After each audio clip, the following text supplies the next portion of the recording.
ರಕ್ಷಕ್ ಅವರೇ, ಒಂದು reality show ಅಂದರೆ ಪ್ರತಿಯೊಂದು ಮೂಮೆಂಟ್ ಕೂಡ ಬೆಸ್ಟ್ ಆಗಿರುತ್ತೆ. ಸೊ ನಿಮಗೆ ಭರ್ಜರಿ ಬ್ಯಾಚುಲರ್ ಶೋ ಅಲ್ಲಿ ಯಾವ ಮೂಮೆಂಟ್ ತುಂಬ ಬೆಸ್ಟ್ ಆಗಿತ್ತಂತ? ಅಂದರೆ ಎಪಿಸೋಡ್ಸ್ ಅಂತ ಹೇಳಕ್ಕೆ ಹೋದರೆ ಎಲ್ಲದೂ ಬೆಸ್ಟ್ ಆಗಿದೆ. ಯಾಕಂದರೆ ಎಲ್ಲದೂ ನನಗೆ ಚಾಲೆಂಜಿಂಗ್ ಆಗಿದ್ದರಿಂದ ಎಲ್ಲದೂ ನನಗೆ ಬೆಸ್ಟೇ.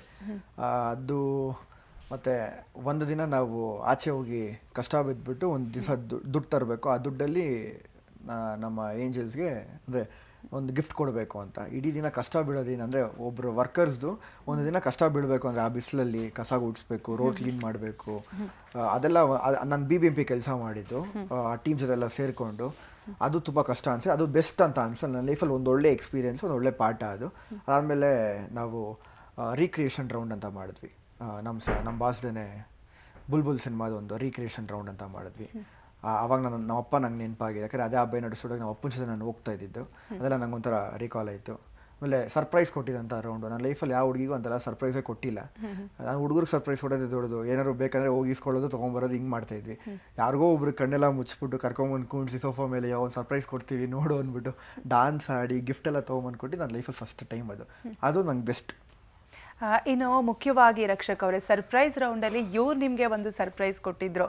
ನಿಮ್ಮ ತಂದೆಯ ಸಮಾಧಿ ಬಳಿ ಹೋಗಿ ಅಲ್ಲಿ ಪೂಜೆ ಮಾಡಿ ಬಂದಿದ್ರು. ಸೊ ಹೇಗೆ ಅನಿಸಿತ್ತು ನಿಮಗೆ ಅದನ್ನೆಲ್ಲ ನೋಡಿದಾಗ ಅಂತ? ಅಂದರೆ ನಾನು ಅವ್ರಿಗೆ ಹೇಳಿದ್ದೆ, ನಮ್ಮನೇಲೇ ಯಾವ ಹೆಣ್ಮಕ್ಳನ್ನು ಕಳಿಸಲ್ಲ ನಾನು ಫಸ್ಟ್ ಆಫ್ ಆಲ್ ಸ್ಮಶಾನಕ್ಕೆಲ್ಲ ಹೋಗ್ಬಿಟ್ಟು ಕ್ಲೀನ್ ಮಾಡಬೇಕು ಮತ್ತೊಂದು ಅಂತ. ಪೂಜೆಗೆ ಹೋಗಿ ಬರೋದೇ ದೊಡ್ಡದು. ಯಾಕಂದರೆ ಇರುತ್ತಲ್ಲ ಒಂದಷ್ಟು rules and regulations.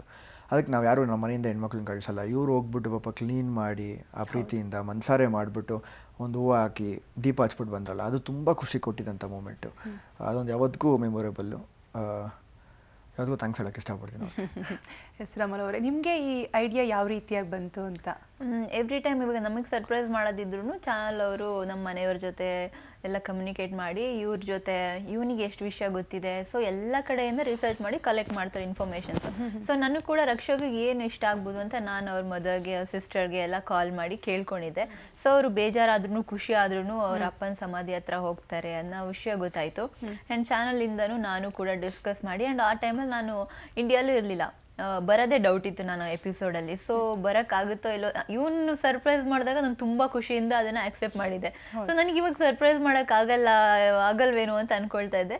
But channel ಅವ್ರು ಹೇಳಿದ್ರು, ನೀವು ಟರ್ಕಿಗೆ ಹೋಗ್ತಾ ಇದ್ದೀರಲ್ಲ, ಸೊ ಅಲ್ಲಿಂದನೇ ನೋಡಿ ಏನಾದರೂ ಮಾಡೋಕ್ಕಾಗತ್ತಾ ಅಂತ. ಸೊ ಅಲ್ಲಿ ಸ್ನೋಫಾಲ್ ಬೇರೆ ಆಗ್ತಾ ಇತ್ತು ನಾನು ಹೋಗಿರೋ ಟೈಮಲ್ಲಿ. ಅದರಲ್ಲೆಲ್ಲ ಬೇಬಿ ಬುಲೆಟ್, ರಕ್ಷಕ್ ಅಂತೆಲ್ಲ ಸೂಪರ್. ನಾನೇ ಮರಿ ಬುಲೆಟ್ನ ಬೇಬಿ ಬುಲೆಟ್ ಅಂತ ನಾನು ಕರೀತಾ ಇದ್ದೆ ಶೋ ಅಲ್ಲಿ. ಸೊ ಅದನ್ನೆಲ್ಲ ಸ್ನೋ ಅಲ್ಲಿ ಫುಲ್ ಚಳಿ ಅಂತಂದ್ರೆ ಯಾರು ಆಚೆನೆ ಬರ್ತಾ ಇಲ್ಲ, ಆಚೆ ಬಂದ್ರೆ ಫ್ರೀಸ್ ಆಗ್ತಾ ಇದ್ರು. ಅದ್ರಲ್ಲೂ ಕೂಡ ಏನಾದರೂ ಒಂದು ಮಾಡೋಣ ಅಂತ ಶೋಗೆ ನಾನು ಹೆಂಗೆ ಖಾಲಿ ಕೈಲಿ ಹೋಗೋಕ್ಕಾಗಲ್ಲ ಅಂತ. ಆಮೇಲೆ ನಾನು ಲ್ಯಾಂಡ್ ಆದ ತಕ್ಷಣ ಅವರ ಅಪ್ಪನ ಸಮಾಧಿ ಹೋಗಿ ಆ ಶೂಟಿಂಗ್ ಮಾಡಿಕೊಂಡು ನೆಕ್ಸ್ಟ್ ಡೇ ಬಂದು ಸ್ಟೇಜ್ ಮೇಲೆ ಪ್ರೆಸೆಂಟ್ ಮಾಡಿದ್ದು. ಅವ್ನು ಅಂದ್ಕೊಂಡೇ ಇರಲಿ, ಇವನ್ ನಾನು ಸಮಾಧಿಗೂ ಎಲ್ಲೂ ಹೋಗೇ ಇಲ್ಲ, ರಕ್ಷಕ್ಗೋಸ್ಕರನೇ ಅವನು ನನಗೆ ತುಂಬ ಓಲಾಟೆಡ್ ಆಗಿ ತುಂಬ ಪ್ರೀತಿಯಿಂದ ಅದು ಟಾಸ್ಕ್ ಅಂತ ಇದ್ರೂ ಕೂಡ ಸರ್ಪ್ರೈಸ್ ರೌಂಡ್ನ ತುಂಬ ಚೆನ್ನಾಗಿ ಮಾಡಿದ. ನನಗೂ ಅದು ಫಸ್ಟ್ ಟೈಮ್. ಯಾರು ರಿಯಲ್ ಲೈಫಲ್ಲಿ ಹಂಗೆಲ್ಲ ಸರ್ಪ್ರೈಸ್ ಯಾರು ಡೆಕೋರ್ ಎಲ್ಲ ಮಾಡ್ತಾರೆ.